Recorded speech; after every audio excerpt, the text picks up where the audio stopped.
Welcome to my channel! Ayan, mahina yung boses ko kasi natutulog si baby sa tabi ko. So today is January 6 and linggo ngayon. So pupunta kami ng mall, magbabanding-banding. Dinala ko na rin yung gift ng asawa ko nung Pasko. Kasi gusto ko siyang isauli. Ayan. Ano siya? Maganda sana siya.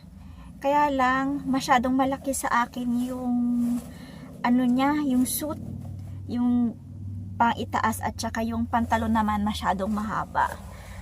Yun, hindi bagay sa akin.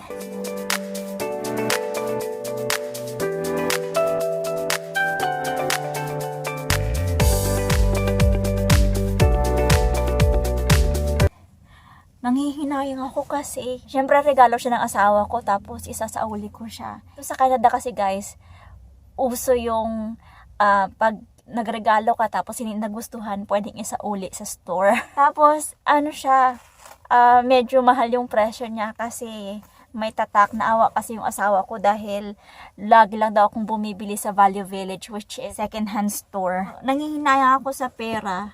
Kaya uli ko na lang. Ganon din naman, hindi ko naman masyadong maisuot lagi. Bago kami pumunta sa mall, daan muna kami dito sa Bed Bath & Beyond. Kasi ito talaga yung gusto ko na regalo for me. Bed sheet at saka laundry sorter. Pambahay lang gusto ko. So, tingin tayo. Gusto ko kasi magkaroon ng mga bagong bed sheet.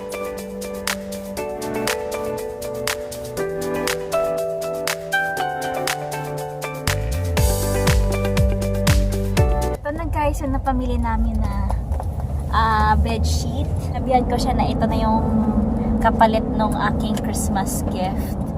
Hindi siya pumayag. Sabi niya, bumili daw ako ng damit. Pero hindi ko alam kung may magugustuhan ako doon. At saka parang hindi ko kayang bumili ng ganong kamahal.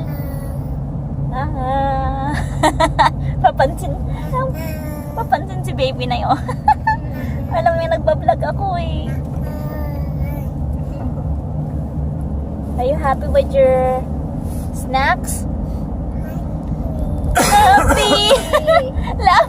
She said happy. Happy? Are you happy? She said happy. Happy. Very good. You had ice cream.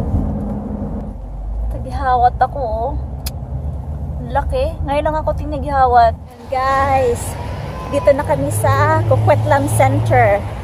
Pagsasauli na nitong aking damit. Na kami ni nanay sa loob ng mall. Si James naiwan dun sa paggupitan ng buhok. Magpapagupit daw siya. Tapos sabi niya mauna na lang daw kami dito. Nagpo-vlog ako sa public. Pinagtitinginan ako ng mga tao. Hi guys, dito na ako sa loob ng dressing room and magka-try na ako. Bagay sa akin.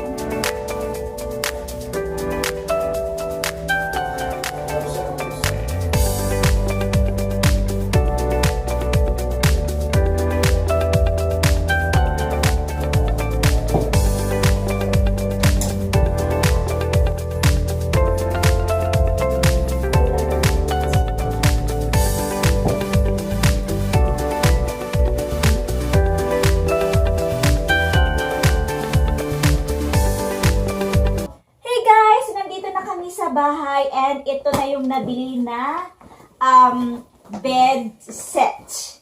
So meron siyang comforter, meron siyang 1, 2, 3, 4, 5 6, parang 6 na ano eh, parang pillow. Tingnan nga natin.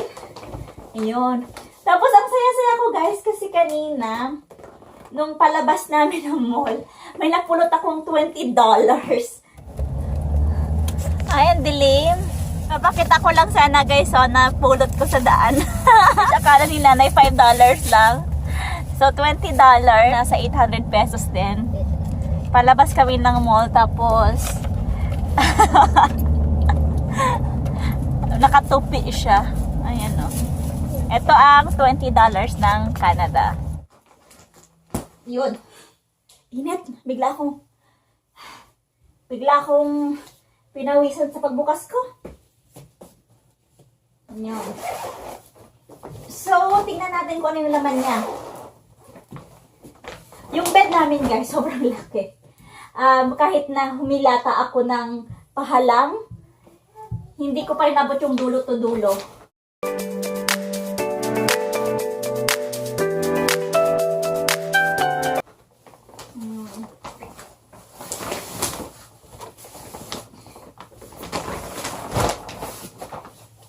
Ayun!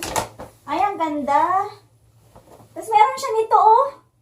Maliit na pillow. Tapos, ay, meron pa nito. Ayan, oh. Tapos, merong 2 punda na ganito. Ito yung isa. Tapos, meron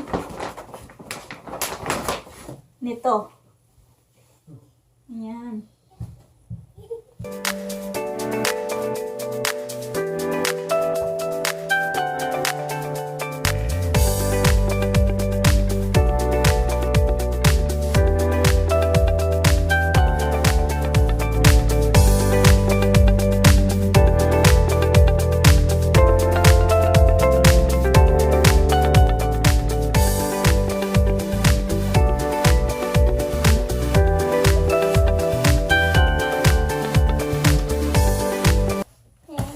Yeah, it looks good with the white, actually. Huh? It looks good with the white. Yeah.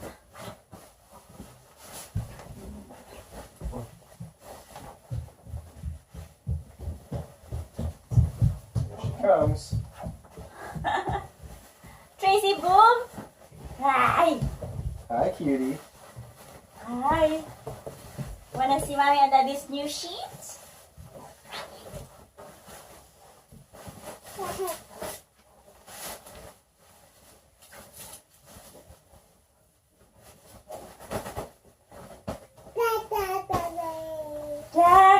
Daddy!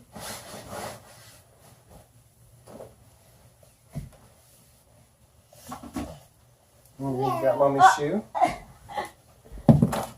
Oh.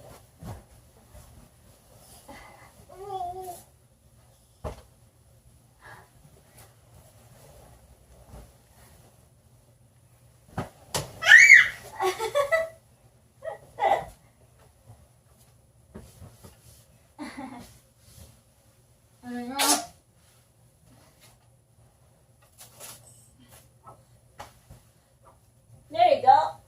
There you go. Yay!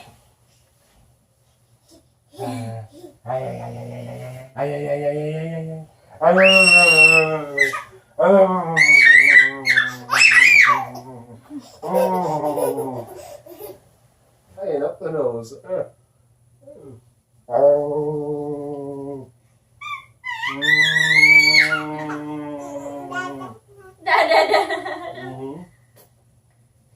You smell like cookie. What did you eat?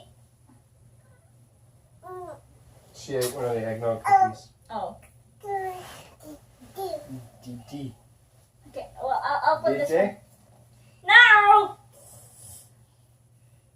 You put this one what? I'll put the railings. Oh. Well, stupid. Tracy!